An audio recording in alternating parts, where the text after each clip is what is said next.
In high school, I played a lot of sports. I had to free up my time as we had a limit, and I was always trying to get in on every different team.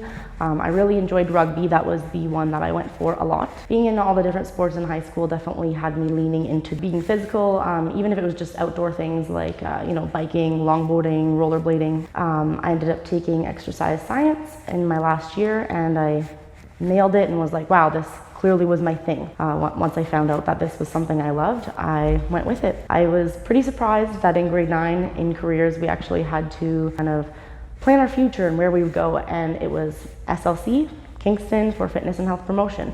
And wow. I ended up actually taking that later on, so I was really surprised that I went through with something for myself. I was proud of that. Definitely to have fun with it for one. I think that coming into the gym can be super stressful for people, and that's something that I like to eliminate from people's minds, that it's supposed to be something that you're working towards for yourself. You're not in here looking at the other people and what their numbers are. It's you against you, and I think the biggest part of that is finding again that the inner motivation and the sustainability, whether it be in their eating and nutrition plans. You need to find what works for them and what they can keep at to make it a lifestyle and not just something that they do while they pay us and then they leave. That's the whole point, is that we send them away with the knowledge that equips them for life. I took the fitness and health promotion program at St. Lawrence.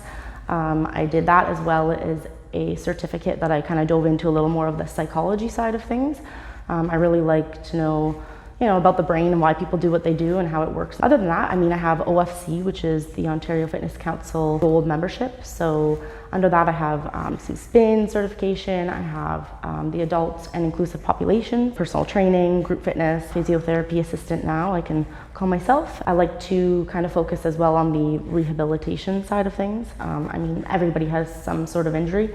So actually on my placement, I took an injury reduction strategies certification. So it was basically all about like foam rolling and using the lacrosse ball and what kind of stretches and things are good. That would be my main things that I can really push out there that help people know that you can trust and count on me.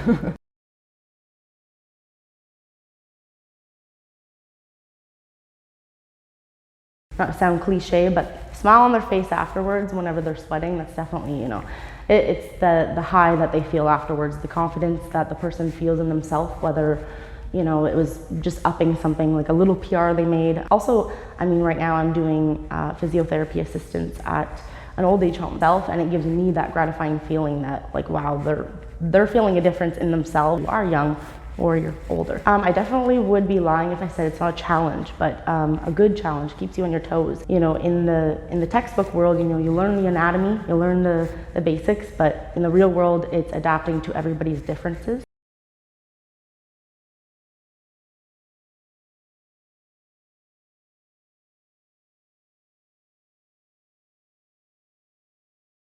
I am an outgoing and personable trainer. I like to get close with my clients and get to know them, as well as pushing them out of their comfort zone, but in a good way that isn't pushing their boundaries. We want to make you, uncomfortable when you're lifting heavy, and get you strong, and make sure that you're pushing those things for yourself, but making sure that you're also feeling good and wanting to come back.